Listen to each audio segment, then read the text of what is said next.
bíblico del día de hoy. Sean tan amables de sacar su Biblia. Vamos a abrirla en el libro de los Salmos. Y el tema de esta mañana es la presencia de Dios. Ahí está en pantalla el título. Vamos a leer el Salmo número 11. Salmo 16, verso 11.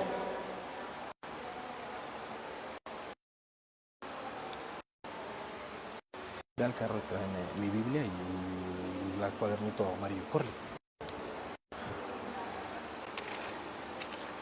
Cuando estemos ahí en el Salmo 16, verso 11, levantas tu mano para que yo sepa que podemos comenzar a leer. ¿Estamos ahí?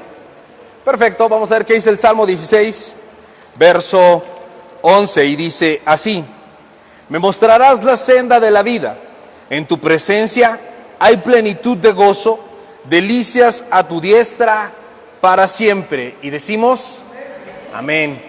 Vamos a orar, a poner este tiempo en las manos del Señor. Amado Padre, te damos gracias, Señor, por tu amor y por tu misericordia. Gracias porque eres tú quien cuida de nosotros. En esta mañana disponemos este tiempo y nos ponemos en tus manos, Señor, para que hables a nuestra vida. Quita toda distracción, ayúdanos a recibir tu mensaje y ser transformados por medio de él. Te bendecimos y te damos gracias por todo lo que has hecho y seguirás haciendo en nuestra vida y en nuestra iglesia. En el nombre de Jesús, amén. Muy bien, vamos a hablar acerca de la presencia de Dios. Es bien interesante cómo el salmista en el Salmo 16 lo cierra de esta manera y nos explica lo que él encuentra en la presencia de Dios. Dice, en tu presencia hay plenitud de gozo y delicias a tu diestra para siempre. Y la presencia de Dios es quizás algo que como cristianos mencionamos mucho, pero que a veces entendemos poco o entendemos menos de lo que realmente es. Porque el concepto de presencia de Dios está presente en la Biblia, en el Antiguo Testamento y en el Nuevo Testamento, y es algo que podemos ver todos los hombres de Dios buscaban o procuraban, la presencia de Dios. Pero para poder entender qué implica la presencia de Dios, cómo obtenemos esta plenitud de gozo y estas delicias, y esto cómo se aplica en nuestra vida, primero tenemos que empezar entendiendo cómo es la presencia de Dios, que tiene dos dimensiones o dos realidades, o al menos dos maneras de experimentarla. Por un lado, vayamos con la que sigue, por favor. Por las dos formas de su presencia. Por un lado tenemos la presencia de Dios general. Dios ha creado todas las cosas y Él se encuentra presente en toda la creación. Ahí en el Salmo 139, verso 7, el salmista le dice a Dios: ¿a dónde me iré de tu espíritu y en dónde me esconderé de tu presencia? El salmista está hablando de la presencia de Dios. Él está pasando un momento complicado y está hablando de que al final del día, por más que él quiera escapar de Dios, en cualquier parte del mundo e incluso del universo donde el salmista quisiera estar, ahí estaría Dios. Y esa es la presencia general, que Dios se encuentra en todas partes. Pero aunque Dios se encuentra en todas partes y tenemos su presencia vívida y manifiesta donde quiera, ¿ustedes pueden sentir la presencia de Dios todo el tiempo? ¿Todas las personas pueden sentir la presencia de Dios? No. Entonces, aunque Dios está presente todo el tiempo, y aunque Dios se manifiesta, aunque Dios lo llena a todo, su manifestación o la manifestación de su presencia y la comunión con la presencia de Dios no está en todas las personas, ni todas las personas la tienen todo el tiempo. Y esto es lo que nosotros conocemos como la presencia particular.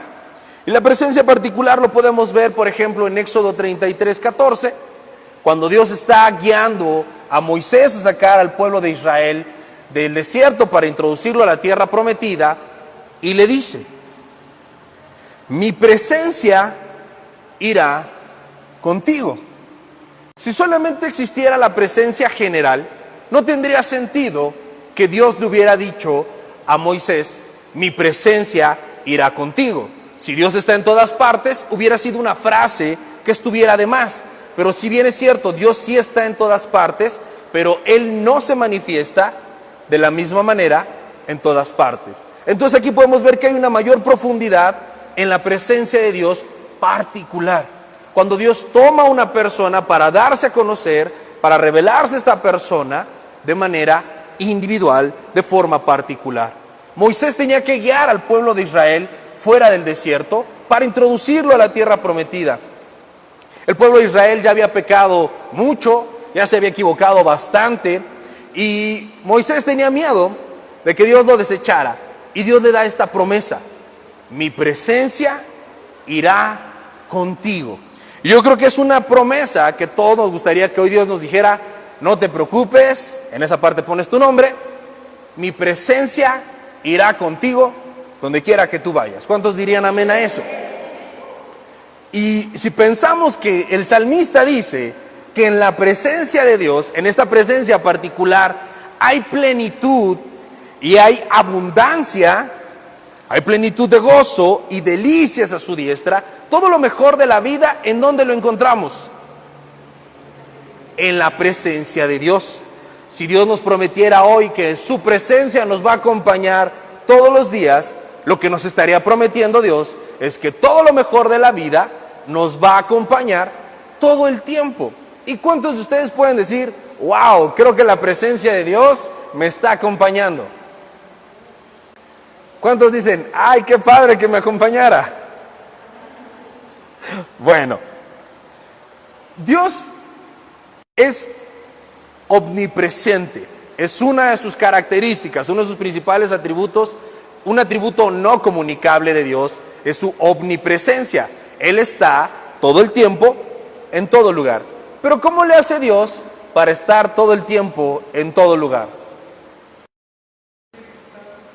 Sí, porque es espíritu, pero tanto el Padre como el Hijo y el Espíritu están todo el tiempo, en todo lugar. Bueno, todo lo que existe está dentro de Dios.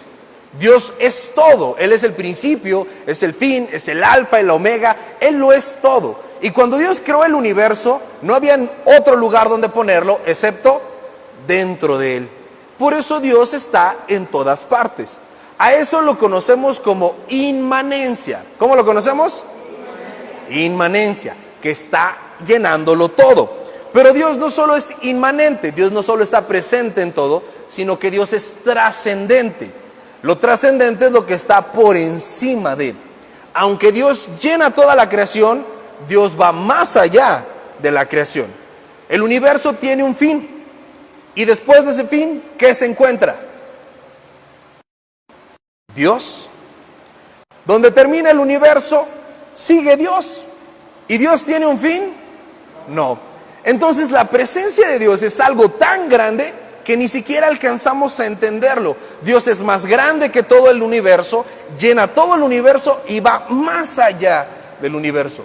Por eso experimentar esa gloriosa presencia de manera particular es un milagro que tú y yo tendríamos que estar procurando todos los días, pero que muchas veces los cristianos solamente decimos: ah, sentí la presencia de Dios, pero muchas veces no entendemos qué significa. En ocasiones estamos en la alabanza y decimos: ¿quién sintió la presencia de Dios? Y ponemos cara de telenovelas y: oh, yo la sentí. Y bueno, puede ser que hayamos tenido alguna sensación, pero solamente sentir paz, o sentirse relajado, o sentir bonito. ¿Tú crees que a eso se limita la presencia de Dios? Por supuesto que no. Si estamos viendo que es algo que es más grande que todo el universo, la presencia de Dios no se limita a esas cosas. Cuando tú y yo oramos, cuando tú y yo tenemos comunión con Dios, tendríamos que estar entendiendo mucho más que solamente salir con cara de que estamos muy relajados, ¿no? Para haber dicho que tuvimos un encuentro con la presencia de Dios. Y para entender las cosas siempre hay que ir al principio. ¿Cómo era la presencia de Dios en el principio? En el principio Dios creó los cielos, la tierra, el mar y todas las cosas. Y dentro de esa creación, Dios en el día sexto creó un par de criaturas para coronar su creación y de hecho para entregarles la creación. ¿Quiénes son esas criaturas? Adán y Eva, el ser humano. Y Dios le da al ser humano esta capacidad de vincularse y relacionarse con Él, de experimentar tanto la inmanencia como la trascendencia de Dios. Porque Adán y Eva estaban en Edén y se daban cuenta que Dios lo llenaba todo y miraban la plenitud de Dios en toda la creación, pero también miraban la plenitud de Dios en el hecho que Dios se comunicaba con ellos de manera particular. Ellos podían ver a Dios, ellos oían a Dios, ellos tenían comunión con Dios. Ese, mis amados, es el estado original en el cual Dios creó al hombre para experimentar su presencia. Pero el hombre, como dice ahí, se aisló de la presencia de Dios. Acompáñame en tu Biblia, vamos a leer Génesis capítulo 1, vamos a leer Génesis capítulo 3, vamos a leer del verso 1 al verso 8. Génesis capítulo 3, versos 1 al 8, como tú sabes, Génesis es el primer libro de tu Biblia, y el capítulo 3 es el capítulo más triste que existe. Vamos a ver lo que dice Génesis capítulo 3, versos 1 al 8, y dice así: Pero la serpiente era astuta, más que todos los animales del campo que Jehová Dios había hecho, la cual dijo a la mujer: con que Dios ha dicho, no comas de todo árbol del huerto. Y la mujer respondió a la serpiente: del fruto de los árboles del huerto podemos comer, pero del fruto del árbol que está en medio del huerto, dijo Dios, no comerás de él, ni le tocarás, para que no mueras. Entonces la serpiente le dijo a la mujer: no morirás, sino que sabe Dios que el día que comas de él, serán abiertos tus ojos y serás como Dios, sabiendo el bien y el mal. Y vio la mujer que el árbol era bueno para comer, que era agradable a los ojos, árbol codiciable para alcanzar sabiduría, y tomó su fruto y comió, y dio también a su marido, el cual comió así como ella. Entonces fueron abiertos los ojos de ambos, y conocieron que estaban desnudos. Entonces cosieron hojas de una higuera, y se hicieron delantales. El verso 8 es tristísimo. Y oyeron la voz de Jehová que se paseaba en el huerto al aire del día, y el hombre y su mujer se escondieron de la presencia de Dios entre los árboles del huerto. ¿Quién se escondió de quién? El hombre se escondió de la presencia de Dios. Y ven lo que acaba de suceder. Sucedió lo que ha seguido sucediendo en nuestro mundo y en la vida de muchas personas hasta el día de hoy. Satanás se acerca a la mujer, no es casualidad, y le dice: con que Dios ha dicho. ¿Qué es lo primero que hace Satanás con esa pregunta? Cuestionar la bondad de Dios. Todas las personas que hoy en día están lejos de Dios es porque no entienden que es bueno. De hecho, uno de los argumentos más utilizados por los detractores de la Biblia es: si Dios es bueno, ¿por qué permite que exista el mal? Entonces Dios no puede ser Dios porque Dios es malo. Es un argumento que ha salido de aquí de Génesis. Y Satanás le dice a la mujer: con que Dios ha dicho. Dios te está prohibiendo algo. Lo segundo que hace es minimizar los efectos del pecado. Porque Eva le dice: si yo como de este árbol me voy a morir. Y Satanás le dice: no es cierto. Sabe Dios que no morirás. Y lo tercero que hace, primero cuestiona la bondad de Dios. Segundo, minimiza las consecuencias del pecado. Y tercero, lo tercero que hace es hacerle pensar a Eva que no necesita a Dios. Sabe Dios que el día que de él comas, serás igual a Dios. Tú puedes mirar la vida de cualquier persona lejos de Dios y tiene estas tres características.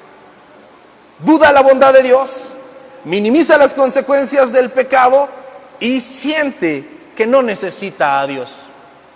Incluso los detractores de la fe tachan a los creyentes como tú y como yo de personas débiles que necesitan una muletilla para andar por la vida, y esa muletilla es Dios. Es la manera en la que ellos ven las cosas, no porque a ellos se les ocurrió, Esas ni siquiera son ideas del hombre. ¿Ideas de quién son? De Satanás. Y vende el mismo cuento todo el tiempo. Y cuando el hombre compra este cuento y peca, su reacción natural es aislarse de la presencia de Dios. El pecado nos lleva a aislarnos de Dios. Siempre que una persona nos dice que no quiere venir a la iglesia, o no quiere orar, o no quiere leer la Biblia, porque no es tonto o no es tonta esta persona, porque sabe cómo está su vida y sabe que venir con una vida desordenada, donde ha minimizado las consecuencias del pecado, donde siente que no necesita a Dios y donde piensa que Dios no es bueno, y con estos argumentos de una vida pecaminosa te presentas delante de Dios, eso no es lo que quieren. Por eso la gente no viene a la iglesia, porque saben que aquí se van a encontrar con Dios. Por eso la gente no quiere leer la Biblia, porque saben que se van a encontrar con Dios. Y la presencia de Dios, mis amados, es lo más grande delante de lo cual puede tener presencia un ser humano. De hecho, el pueblo de Israel, en una ocasión, estando en el desierto, vio una manifestación de la presencia de Dios y tuvieron ¿qué? Miedo. No quisieron subir al monte porque ahí estaba la presencia de Dios y sabían que eran indignos de estar en la presencia de Dios. Entonces, el ser humano que no quiere lidiar con su pecaminosidad, lo que hace es aislarse de la presencia de Dios. Y a veces actuamos de una manera bien equivocada a los cristianos, ¿no? Y decimos, es que yo no quiero ser hipócrita. ¿Para qué voy a ir a la iglesia si sé que estoy mal? Y suena espiritual. ¿Pero qué está diciendo esa persona? Yo quiero seguir pecando y quiero seguir justificando mi maldad. ¿Para qué voy a la iglesia? Porque en la presencia de Dios todos quedamos al descubierto. Nadie podemos decir que somos buenos ante los ojos de Dios. Adán y Eva, sus ojos fueron abiertos, fueron conscientes de su pecado y por eso decidieron aislarse de la presencia de Dios.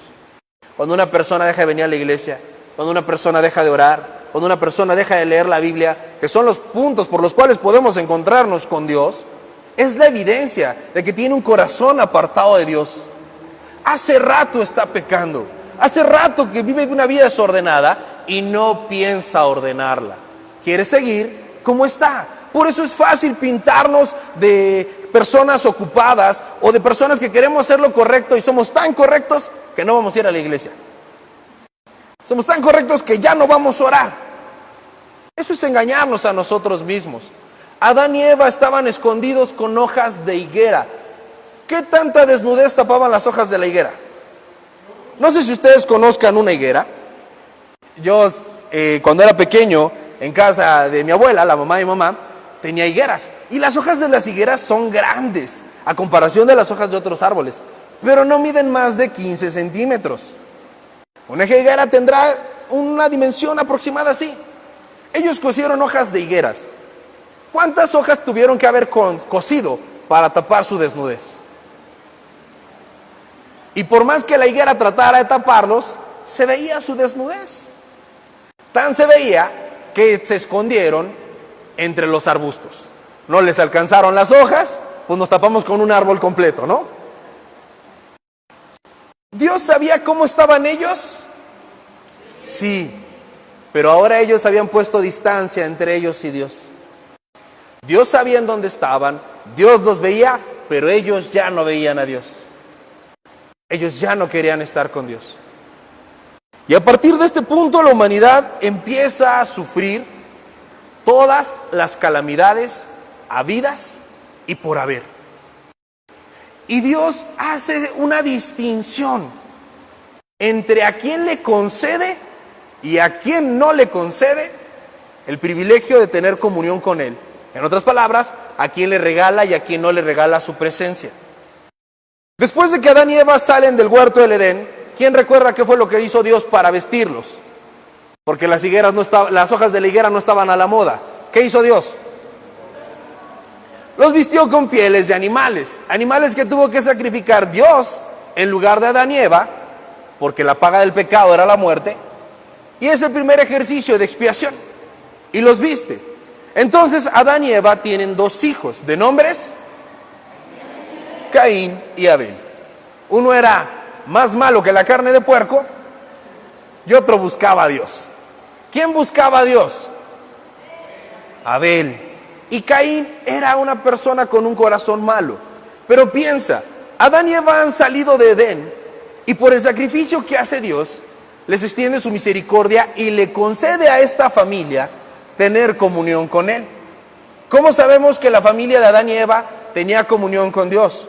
Que veían su presencia. ¿Cómo lo sabemos? Bueno, es fácil. Caín y Abel deciden presentarse delante de Dios, en otras palabras, ir a su presencia para llevarles ¿qué? Ofrendas. Si la familia de Adán y Eva ya no hubieran tenido comunión con Dios, sus hijos no hubieran sido movidos a presentarse ante Dios para llevar ofrenda. Ellos se presentan con Dios y uno haya agrado ante los ojos de Dios y el otro no. Uno sale de la ofrenda en comunión con Dios y el otro sin comunión con Dios.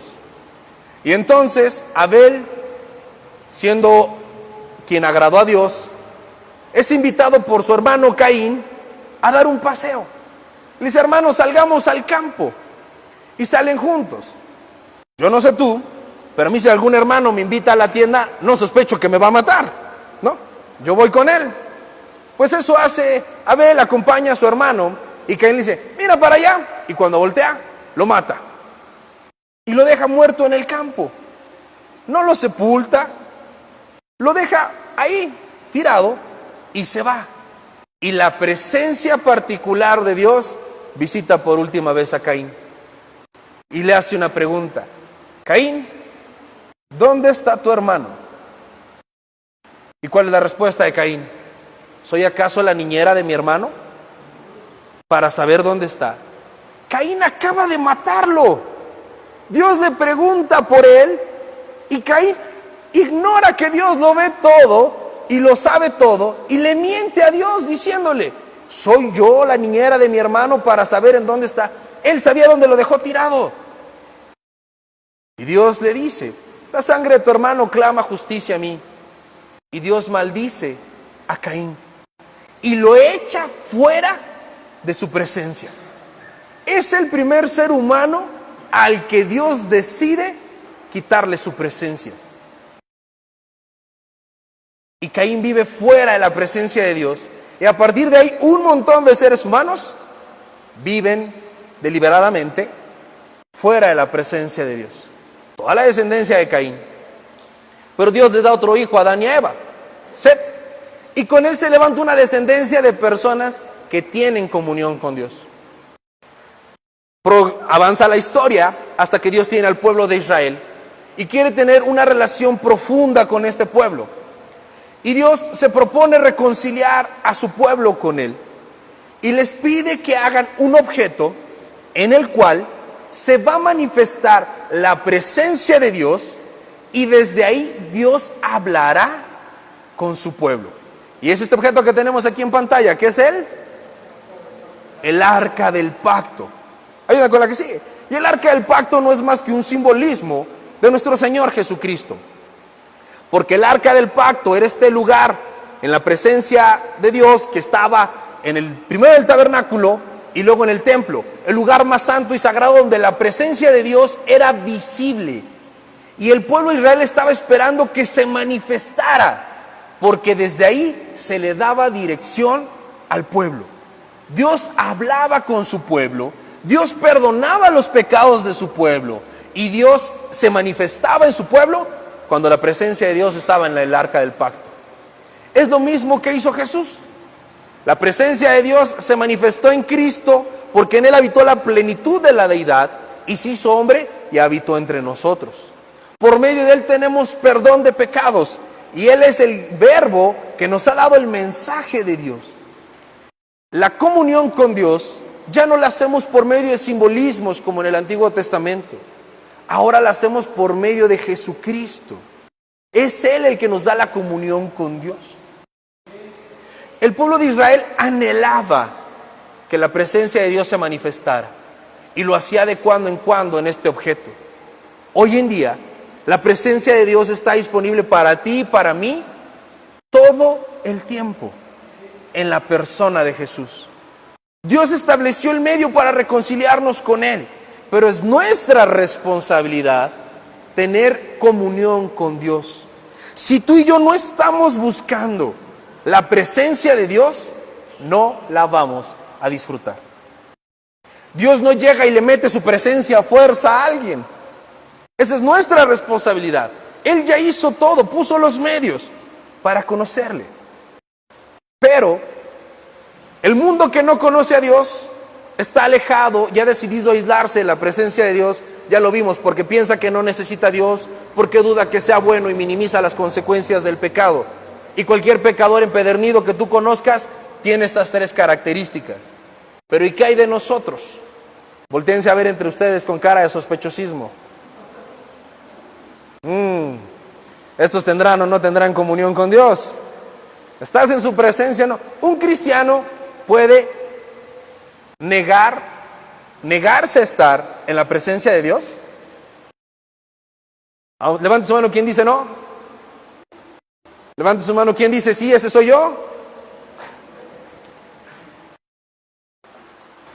Acompáñame en tu Biblia al libro del profeta Jonás. Jonás, como sabes, es uno de los profetas menores. Lo encontrarás en tu Biblia cerca a los evangelios.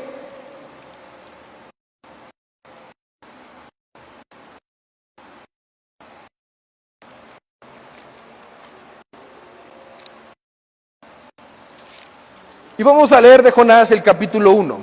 Jonás capítulo 1, vamos a leer del verso 1 al verso 3. Estamos hablando de un profeta, quiero que tengan en mente eso, ¿sale? ¿Estamos ahí? Vamos a leer entonces. Jonás capítulo 1, versos 1 al 3. Vino palabra de Jehová a Jonás, hijo de Amitai, diciendo: levántate y ve a Nínive, aquella gran ciudad, y pregona contra ella, porque ha subido su maldad delante de mí. Y Jonás se levantó para huir de la presencia de Jehová a Tarsis, y descendió a Jope, y halló una nave que partía para Tarsis, y pagando su pasaje, entró en ella para irse con ellos a Tarsis, lejos de la presencia de Jehová. No estamos hablando de cualquier persona, estamos hablando de un profeta. Una de las frases que utilizan los profetas cuando van a testificar y dicen: así dijo Jehová, en cuya presencia habito. Que los profetas dijeran esto era solamente mostrar que cualquier cosa que ellos dijeran no se les había ocurrido, que por su comunión con Dios en una noche de oración o por medio de una visión Dios les había hablado. Jonás es de este grupo de profetas que habitan en la presencia de Dios. Y este profeta que habita en la presencia de Dios, en una noche, en un momento, Dios le habla, teniendo comunión con Dios, y Dios le dice: ve a Nínive. ¿Y qué hace Jonás? Dice: tú quieres que yo vaya al desierto, es que yo quiero ir al mar. Y se fue al lado contrario de donde Dios lo mandó. ¿Por qué un profeta huiría de la presencia de Dios? Yo te voy a decir, por lo mismo que tú y yo, a veces huimos de la presencia de Dios. En la presencia de Dios, recuerda que está la plenitud de gozo y las delicias, pero nunca dice y las comodidades. Habla de las bendiciones de Dios que no son igual a comodidades. Y desde su presencia Dios a veces, casi siempre, nos pide cosas que van en contra de nuestras comodidades y de nuestras decisiones. Jonás no quería ir a Nínive, porque Nínive era el barrio más peligroso, la ciudad más peligrosa, con más criminalidad, donde nadie obedecía a Dios, y Jonás no quería ir hasta allá, hablarle a pecadores y que se arrepintieran. Jonás no quería que ellos se arrepintieran, y dijo, mejor me voy a escapar de la presencia de Dios, como si Dios no pudiera estar a donde quiera que fuera el profeta. Y Jonás se sube a un barco y la presencia de Dios lo estaba esperando sobre ese barco. Y la presencia de Dios le trajo una tormenta de amor, donde casi se mueren todos. Y para calmar esa tormenta, la tripulación toma a Jonás y lo avienta al mar. Pero Dios no dejó solo al profeta en el mar, le mandó un Uber. Y llega el pescado, se come al profeta, y el profeta pasa 3 días reflexionando lo que hizo. Como cuando un papá castiga a su hijo y lo manda al cuarto a pensar lo que hizo. Así, 3 días. Y estando en el vientre del pez, Jonás se da cuenta de su pecado, se humilla ante Dios, ora, y el pescado lo vomita en la playa, para que ahora sí vaya a Nínive. Y el profeta va a Nínive. Y a veces nosotros los creyentes, que ya no estamos como la gente del mundo, negando la bondad de Dios, minimizando las consecuencias del pecado, ni pensando que no le necesitamos. Nosotros que decimos, sí, por Cristo vivimos, gracias al sacrificio de la cruz. Aún con todo y eso, a veces Dios te dice, perdona a tus enemigos. Y tú dices, caray, pero se pasaron de listos conmigo, Señor. Perdona. No, ¿por qué voy a perdonar? No te voy a hacer tanto caso ahorita, Señor. Hoy no quiero perdonar. Y empezamos a ser Jonás, que quieren huir de la voluntad de Dios. O estás batallando con un pecado y Dios te dice, déjalo, basta. Y tú, pero es que si supieras lo solo que yo vivo, Señor, a mí nadie me quiere, a mí nadie me entiende, es el único gustito que me doy. Y queremos huir de la presencia de Dios. O Dios nos dice, predícale a tu vecino, ese viejo que me cae gordo, no, si no paga su música hasta las 3 de la mañana, manda otro siervo, Señor, yo no soy apto para esta misión. Y empezamos a huir de la presencia de Dios, porque Dios nos pide que hagamos cosas que no están en nuestro presupuesto y en nuestra comodidad. Pero se nos olvida que Dios al que escoge, ha escogido sin preguntarle, no es de si quieres. Él hará contigo lo que Él quiere que hagas. Te ha rescatado para que tengas comunión con Él. Pero entre tú y yo, más resistamos a la voluntad de Dios, en más problemas nos metemos. En su presencia hay abundancia, hay plenitud, hay delicias. Fuera de su presencia está todo lo contrario. Y a veces los cristianos se nos olvida eso. Lo importante que es la presencia de Dios y cómo tendríamos que perseguirla. Porque tenemos problemas, tenemos necesidades y queremos que Dios haga un milagro, pero no lo queremos buscar.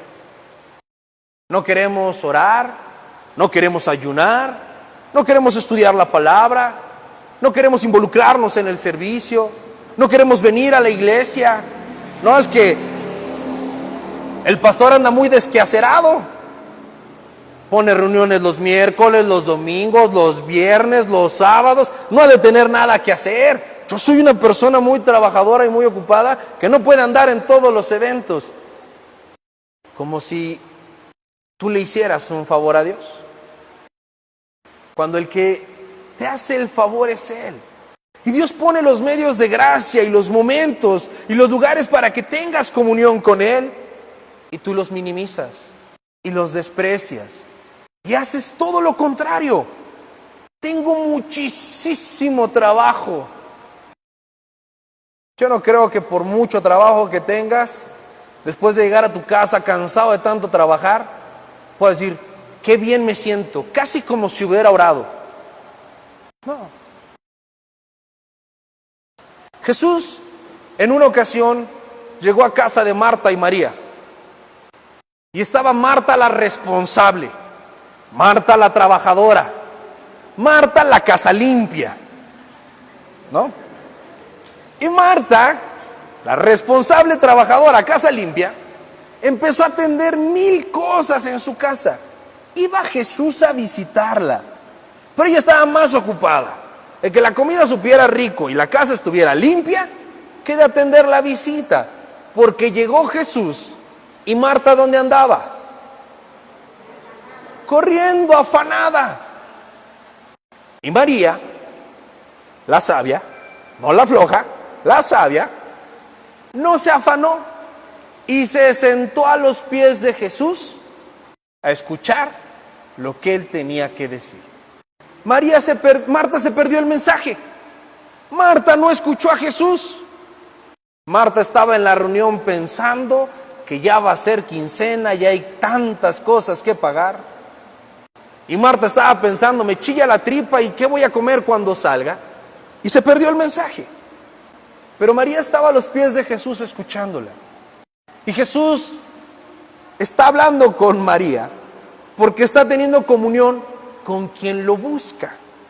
Y aunque en la misma casa estaban las dos personas, una estaba disfrutando la presencia de Dios y la otra estaba atribulada. Y hasta que la atribulada hizo una pausa en sus quehaceres y fue a buscar a Jesús, las cosas cambiaron. Ni siquiera lo buscó por las razones correctas, No fue a decirle, maestro, qué bueno que has venido, ¿qué mensaje nos traes? Fue y le dijo, ay Señor, ¿y no le dices nada? Ahí sentadota y yo corriendo. Fue a quejarse, pero por lo menos fue a ver a Jesús. Y cuando estuvo en la presencia de Dios, Jesús le mostró la plenitud de gozo y las delicias. Y le dijo, Marta, Marta. Fue diciendo, ay, mi hija, ¿no? Marta, Marta, afanada y atribulada estás. Una sola cosa era necesario hacer. Y tu hermana ha escogido la mejor parte. ¿Cuál era esa una sola cosa? Estar en la presencia de Dios. Mis amados, yo sé que tenemos problemas. Yo sé que en este mundo material tenemos necesidades. Yo sé que enfrentamos retos y luchas. Pero si tú tratas de correr a resolver las cosas y te olvidas de tener comunión con Dios, estás afanado, atribulado, sin resolver nada y sin quien te ayude. Pero cuando tú recuerdas que tienes la presencia de Dios accesible 24/7 y te pones de rodillas y hablas con Jesús, Él quita tus cargas. A veces estamos haciendo un montón de cosas que ni siquiera son importantes. Y la única cosa importante, no la hacemos. Tú puedes gritar, enojarte, pelear y no vas a cambiar a tu familia. Pero si tú te pones de rodillas y se los entregas al Señor, Él se encargará. Tú puedes preocuparte y pedir prestado y endeudarte hasta las chanclas y ver cómo pagas. Y ni así tener lo necesario para vivir. Pero si te postras de rodillas delante de Dios y echas sobre Él tus cargas, aquel que cuida de las aves, cuidará también de ti. ¿Qué es lo importante en la vida? La presencia de Dios. Es el único lugar en donde está la plenitud y la abundancia. Fuera de ahí, no. Y cuando yo veo a los hermanos en la fe que están atribulados, que están agobiados, que están estancados, que están desesperados, puedo darme cuenta que estoy enfrente de un cristiano que no ha estado en la presencia de Dios, que no está confiando en Dios, que no está eligiendo la mejor parte. Cuando veo un cristiano que está luchando con el pecado y que el pecado lo está derrotando, es un cristiano que no está en la presencia de Dios. ¿Qué pecado puede prevalecer ante la majestad de Jesús? Ninguno. Pero cuando tú eliges pecar, eliges que el pecado sea más importante que la presencia de Dios. Cuando tú prefieres ver la tele que orar, estás eligiendo que es más importante la tele que la presencia de Dios. Y de tus pecados, tus comodidades y tus placeres, nunca vas a recibir lo que necesitas. Solo te vas a quedar más vacío. Santiago 4:10 dice, humíllense ante la presencia de Dios. Santiago le está hablando a los cristianos, humíllense ante la presencia de Dios. Dejen de creer que ustedes pueden hacerlo todo, dejen de creer que todo lo saben, dejen de creer que tienen la razón, porque a lo mejor no es cierto. Porque a lo mejor el más equivocado eres tú. Y lo que necesitas es humillarte ante su presencia para entender las cosas. Porque acuérdate que el arca del pacto era el lugar donde se manifestaba la presencia de Dios, perdonaba los pecados y hablaba al pueblo. Si no sabes qué hacer con tu vida, si no sabes qué decisión tomar con tus hijos, con tus finanzas, con lo que sea, no estás escuchando a Dios. Porque es normal que tú y yo no sepamos, pero es imposible que Dios no sepa. Pero si tú y yo no sabemos es porque no hemos escuchado al que sí sabe. David es un hombre que nos muestra lo que es estar en la presencia de Dios. Y David fue un gran pecador, como muchos de nosotros, Todos sabemos la manera en la que pecó David, no vamos a entrar en detalles. Pero David, arrepentido de sus pecados, entra en la presencia de Dios y le dice al Señor, no quites de mí tu Santo Espíritu. No le dijo, no me quites el reino. No le dijo, no me quites la aprobación del pueblo. No le dijo, no me quites a mi familia. Lo único que quería conservar David, porque entendía que era realmente lo único que importaba, era la presencia de Dios. No quites de mí tu Santo Espíritu. Porque tú pudieras tener todo el poder económico, a tu familia contigo, todo el bienestar, toda la sabiduría, pero si no tienes a Dios, ¿qué tienes entonces? Nada.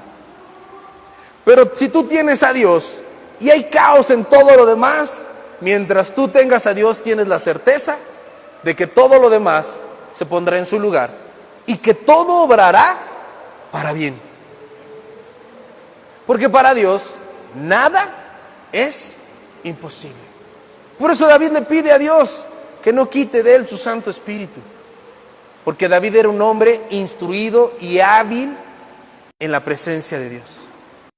Cuando nadie conocía a David y van a ungir un rey, ¿quién sí lo conocía? Dios. Ni el profeta sabía quién era David. Dios le dice a Samuel, vete a la casa de Isaí, te va a enseñar sus hijos. Ahí te voy a decir quién es el rey.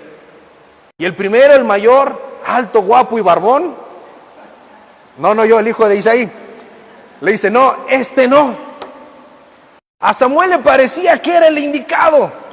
A Isaí le parecía que era el indicado, pero dijo Dios, este no. Y aquel que nadie conocía, que ni su papá se acordaba que tenía hijo, era el que conocía a Dios. Porque se conocían en lo secreto, en la intimidad. David habitaba en la presencia de Dios mientras cuidaba el rebaño. David buscaba a Dios. Y entonces Dios conoce a David y lo unge por rey. Y la vida de David está caracterizada por esto. Cuando se enfrenta a Goliat, llega hablando de quién, David. De Dios. Dice, ¿quién te crees tú, filisteo incircunciso, perro del mal, para hablarle así al Señor? Así, con esas palabras le dijo. Era un gigante y David un niño de 15 años. Pero estaba hablando del Dios que conocía en lo secreto. El Dios con el que tenía comunión. ¿Qué actitud tienes tú ante la vida, ante los problemas? ¿Te le quedas viendo al gigante y te da miedo? ¿O confías en lo que Dios, el Dios que conoces en lo secreto, va a hacer? Ahí está la diferencia. Hablamos mucho de la presencia de Dios, pero la entendemos poco, porque la vivimos poco. La presencia de Dios en nuestra vida no es algo que se tendría que manifestar a veces. Es algo que tendríamos que tener siempre. Vamos a terminar leyendo el Salmo 27. Por favor, acompáñame al libro de los Salmos, el capítulo 27, el verso 4.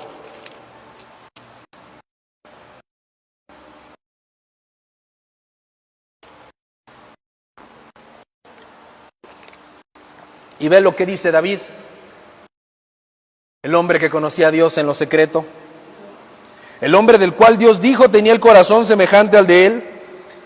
En el verso 4 del capítulo 27, una cosa he demandado a Jehová, esta buscaré, que yo esté en la casa de Jehová todos los días de mi vida, para contemplar la hermosura de Jehová y para inquirir en su templo.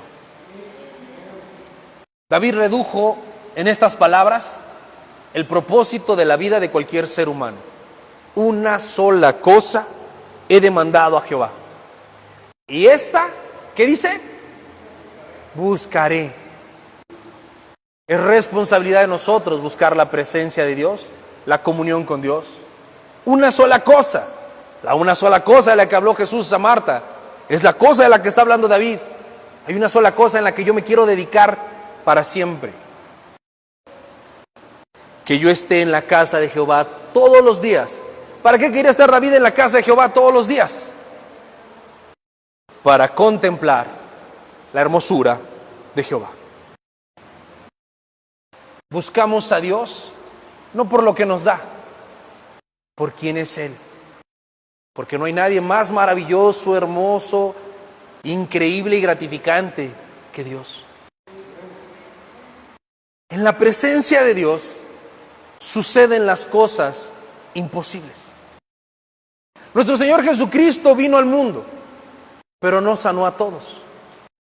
¿Se han puesto a pensar eso? ¿Por qué Jesús no dijo, y que sean sanos todos en la tierra, y se sanó todo el planeta? ¿Por qué Jesús no vino y dijo que sean salvos todos en el planeta? ¿Por qué Jesús no resucitó a todos los muertos? ¿Por qué Jesús no limpió a todos los leprosos? ¿Por qué Jesús no respondió las oraciones de todos cuando vino a la tierra? Porque los milagros sucedían en la presencia de Dios. Sanó, resucitó, limpió y perdonó a los que tenía enfrente, los que estaban en su presencia. Todo lo que tú y yo necesitamos no lo vamos a encontrar afuera, lo vamos a encontrar dentro de la presencia de Dios. Dios hoy sigue haciendo milagros. Dios sigue restaurando hogares. Dios sigue salvando personas. Dios sigue sanando enfermos. Dios sigue proveyendo a los necesitados. Dios sigue obrando. ¿En dónde? En la hermosura de su presencia. En la intimidad con Él. No afanados corriendo por todo el mundo. Y yo creo que hoy es un buen día para que juntos busquemos la presencia de Dios. Vamos a terminar este tiempo orando, si me lo permiten. Ahí en tu lugar, cierra tus ojos.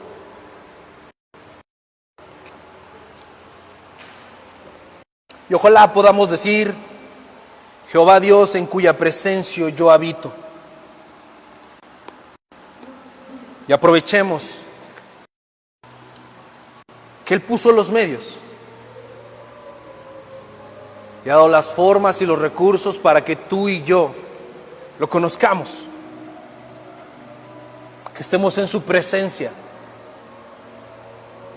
Hay una sola cosa realmente importante, y no es el trabajo, y no es el dinero,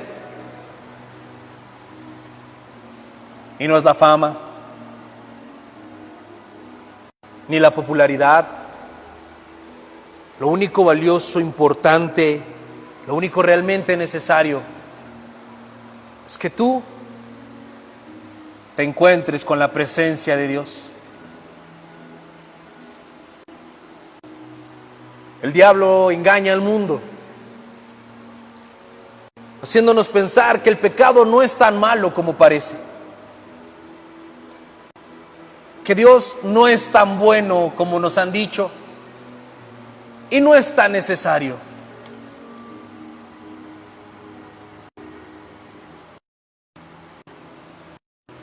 Y a veces lo que pide Dios reta tanto nuestra comodidad que preferimos ignorarlo, que no nos queremos esforzar y huimos de su presencia. Y no importa si es el diablo o nuestro perverso corazón quien nos ha alejado de la presencia de Dios, hoy necesitamos volver a estar con Él en lo secreto, a contemplar la hermosura de su santidad,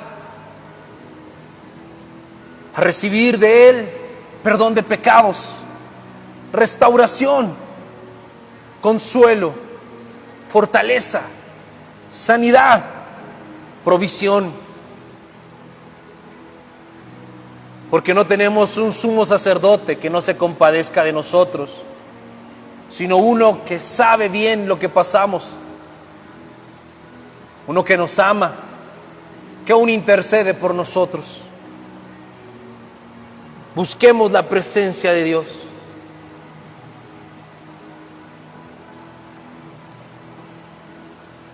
Amado Señor, Dios y Padre nuestro,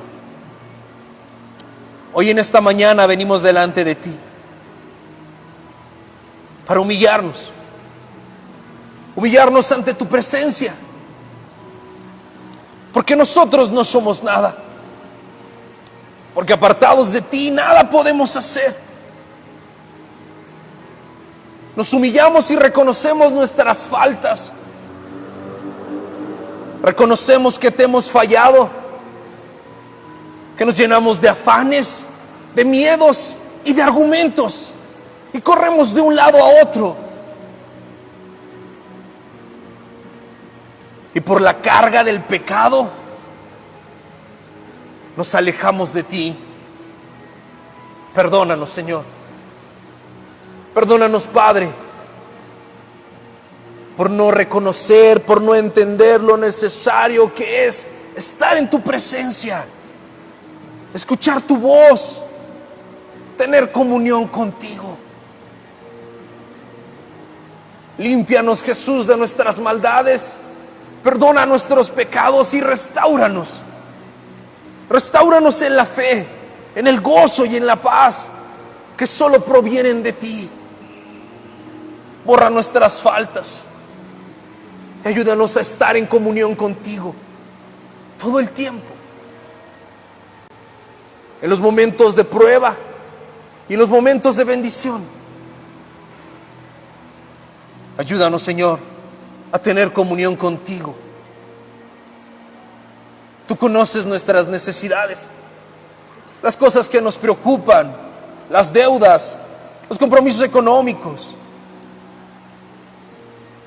la manutención de nuestras familias.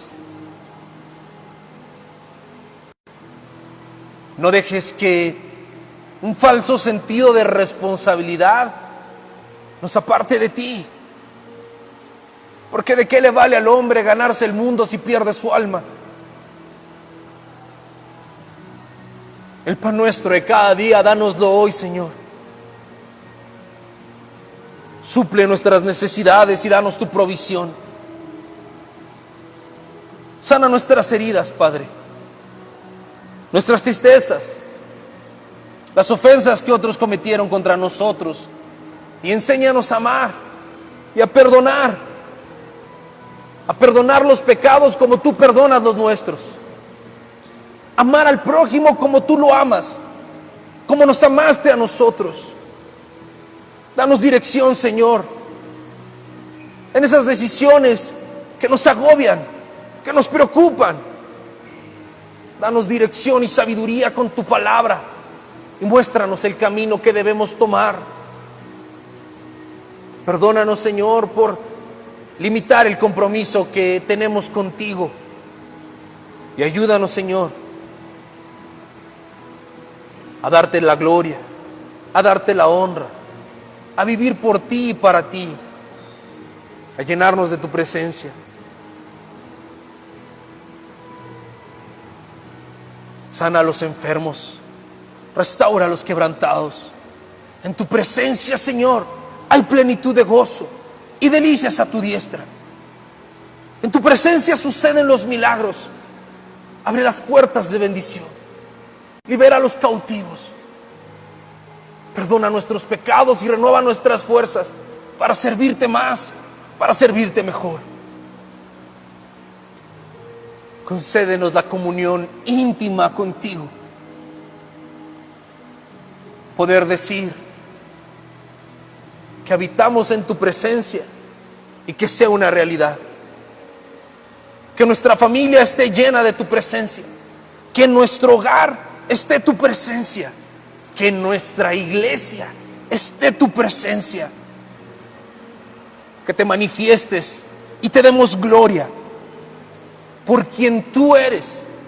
No solo por lo que haces y lo que das, por quien tú eres. Porque eres el único digno de ser alabado, adorado y exaltado. Eres el único digno, Señor, de que nosotros nos humillemos y entreguemos nuestras vidas a ti. Te bendecimos, Padre, y te damos gracias por todo lo que siempre has hecho. Porque aun cuando somos necios y queremos huir de tu presencia, tú nos traes de vuelta a ti. Porque cuando estábamos engañados, escondiéndonos de tu presencia, nos trajiste a ti por tu gracia y nos diste comunión contigo. Gracias, Padre. Manifiéstate en nosotros y por medio de nosotros, para que el mundo sepa que tú eres Dios y toda rodilla se doble y toda lengua confiese que Jesucristo es el Señor. Recibe pues, Padre, tú y solo tú toda la gloria, toda la adoración y la alabanza por los siglos de los siglos.